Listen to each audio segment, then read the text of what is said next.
Se num campo de concentração as pessoas permaneceram de cabeça de pé, com prece nos lábios, né, com o coração cheio de esperança, então não tem mais absolutamente nada nesse mundo que possa tirar de nós a possibilidade de realizar valores e de encontrar sentido.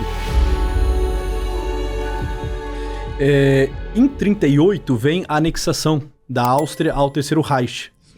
E desde 1938 começam as leis discriminatórias do povo judeu. E Frankl, ele é judeu. Ele vem de uma linhagem judia, tanto a sua mãe Elsa quanto o seu pai Gabriel são judeus. Frankl entende o que está acontecendo. Bom, só para ter uma ideia, em 1938, o principal rabino, o rabino-chefe de Viena, ele foi obrigado a lavar as ruas de Viena com as próprias mãos, né?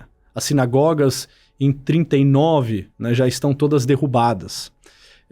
O povo judeu já tem que andar com uma estrela no peito e fazer a mudança de nome. De identificação, né? Frankl, nesse momento, já não chama Viktor Emil Frankl, né, mas Viktor Israel Frankl. Que era uma maneira que eles marcavam os judeus, né? Marcavam as portas, os departamentos, as casas e o nome. O nome tinha que ser...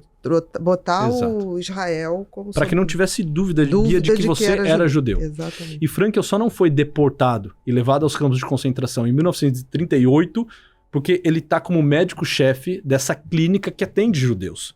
E para o Terceiro Reich era interessante que tivesse um médico botando a mão na massa e atendendo os judeus, porque eles não fariam isso, né? Então, assim, deixe que os médicos que estão atendendo a comunidade judia fiquem até o final, depois a gente extermina eles. Então ele consegue ganhar um tempo, ele fica de 38 até 42.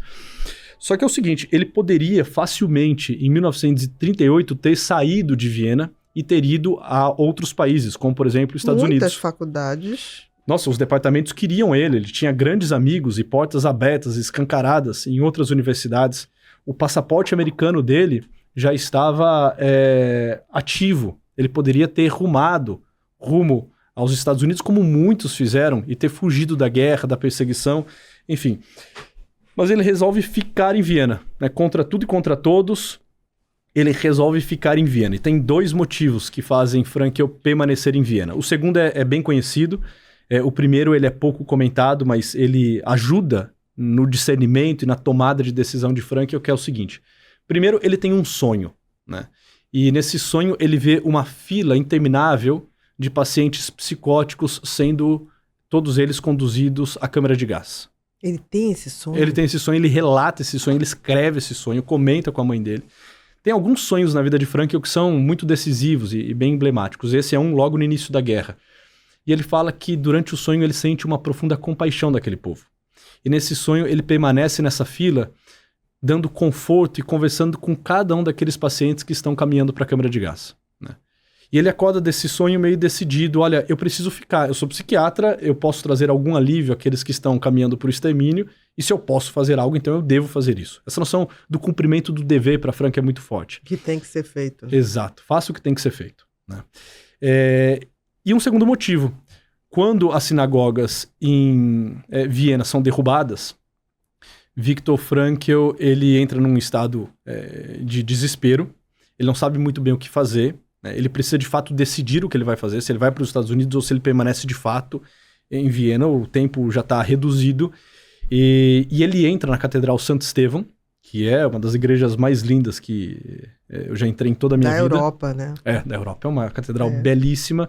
E ele fala que naquele momento tem um órgão tocando na igreja. Ele é judeu, ele entra numa igreja católica. E ele fala, olha, num momento como esse, nós precisamos pedir luzes do alto. Nós precisamos pedir respostas do céu. E ele fala que ele se retira do barulho da grande cidade, entra na catedral, se recolhe e lança essa questão a Deus. O que de fato eu devo fazer? Ele permanece lá por um tempo indeterminado e ele vai até a casa do seu pai para ver como eles estavam, né? Ambos judeus, as sinagogas na noite anterior foram todas elas derrubadas, e ele chega na casa do pai e encontra numa mesa de apoio, logo na entrada da casa, um pedaço de pedra, que era um escombro. E ele acha curioso, pega aquela pedra na mão e pergunta para o pai de onde ele tirou aquela pedra. E o pai responde, olha, da nossa sinagoga, que na noite anterior foi derrubada. E por que o senhor trouxe essa pedra para casa? Meu filho, porque nessa pedra está talhado um dos mandamentos da lei de Deus. E o senhor sabe qual? Falou, é claro que sim, porque esta letra só aparece em um dos 10 mandamentos. aquele que reza, honra teu pai e tua mãe e terás vida longa sobre a terra. Ele fala que nesse momento o discernimento dele está encerrado e ele decide ficar em Viena. Porque só ele poderia sair. Ele e sua esposa, ele era recém-casado com a Tilly, ele poderia sair. Mas ele deixaria o pai e a mãe. E ele saindo em 38, o pai e a mãe seriam deportados de imediato.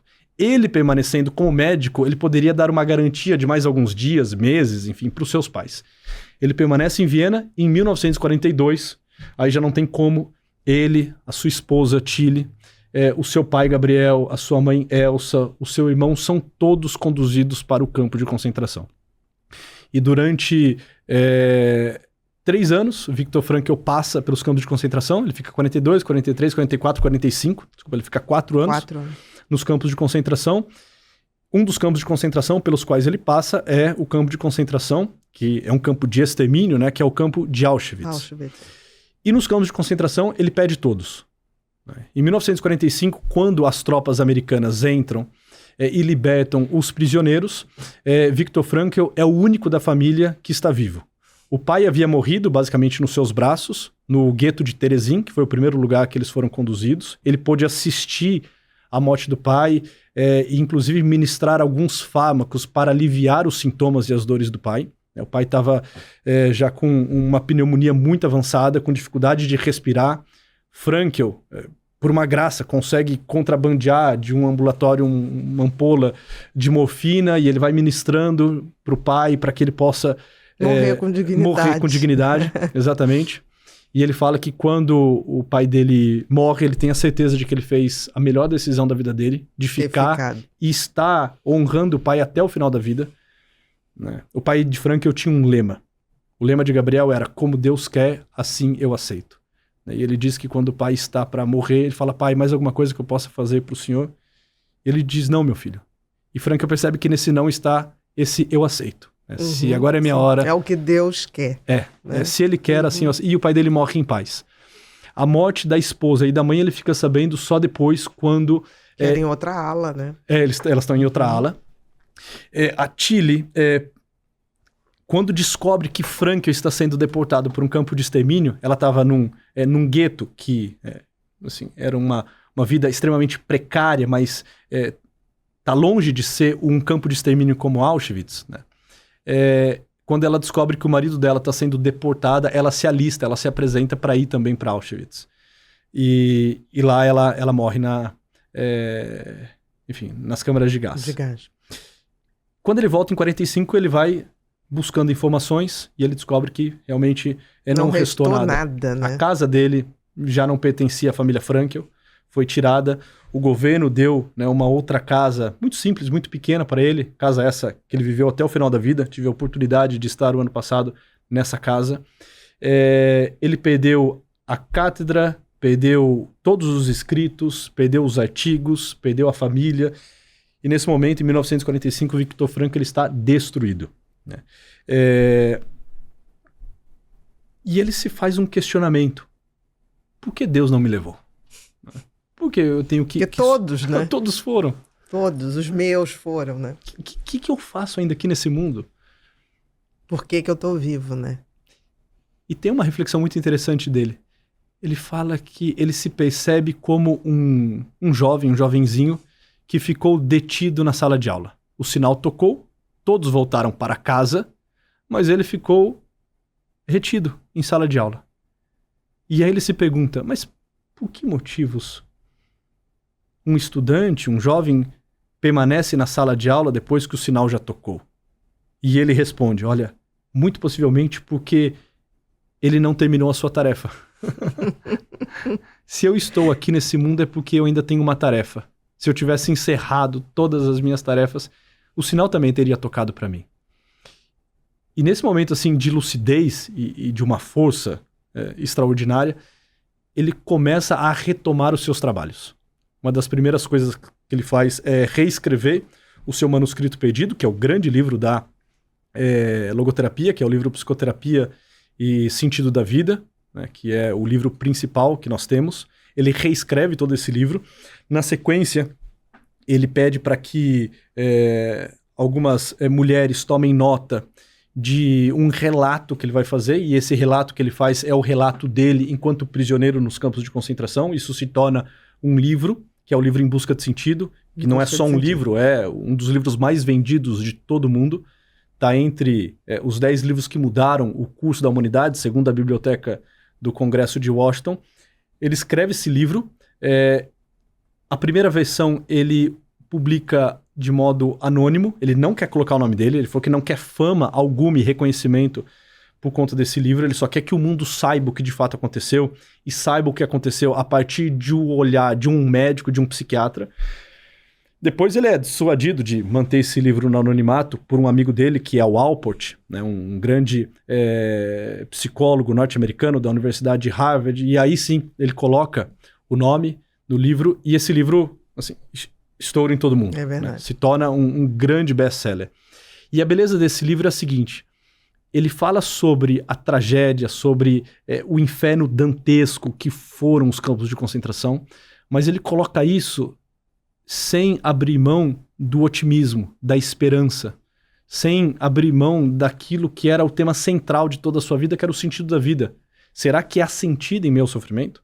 Porque se pessoas conseguiram fazer uma experiência de sentido num campo de concentração, então não tem nada, absolutamente nada nesse mundo que possa colocar em xeque o sentido. Se num campo de concentração as pessoas permaneceram de cabeça de pé, com prece nos lábios, né, com o coração cheio de esperança, então não tem mais absolutamente nada nesse mundo que possa tirar de nós a possibilidade de realizar valores e de encontrar sentido. E essa é uma obra que fala sobre a dureza e a bestialidade que foram os campos de concentração, mas sem abrir mão do elemento da esperança. Da bondade, né, dos gestos genuínos. Né? Então ele vai falar, entre outras coisas, sobre companheirismo, sobre amizade, sobre amor, sobre humor nos campos de concentração. E esse livro se tornou assim, um grande best-seller. Por conta desses 2 livros, ele começa a ter uma certa notoriedade, ele começa a ser convidado para... Tudo de novo, né? Tudo de novo. Vai subindo tudo de novo. E não só sobe, como ele extrapola. Aí ele chega num outro patamar. Ele é convidado para fazer conferências em mais de 200 universidades. Ele vai publicando a cada ano 1, 2 livros. Né? Ao todo, ele vai publicar de 45 a 1997, 39 livros. Ele recebe 29 títulos de doutor honoris causa, né? O título de número 30, ele abre mão e entrega à sua esposa, a Eli, que foi a sua segunda esposa, né? Ele ficou viúvo e passado um tempo ele conhece Eleonora, né? Ele fala que é a primavera que reaparece na vida dele, né? Ele dizia que ele nunca mais iria ver a primavera, né? Depois dos campos de concentração. E quando ele a encontra, ele tem a certeza de que uma vez mais o mundo dele irá florir, né? E é uma história de amor maravilhosa. Tanto a de Frankl com Tilly, quanto a de Frankl com Eleonore. Enfim, e nesses anos ele trabalha, e o trabalho o salva. O cumprimento dos deveres de Frankl vai devolvendo a ele a força, vai devolvendo a ele a vontade de viver, de apresentar a sua teoria, de deixar um legado, de escrever a sua história. Enfim, então... em linhas gerais, essa é a vida desse grande homem, dessa grande personalidade. Que funda a logoterapia.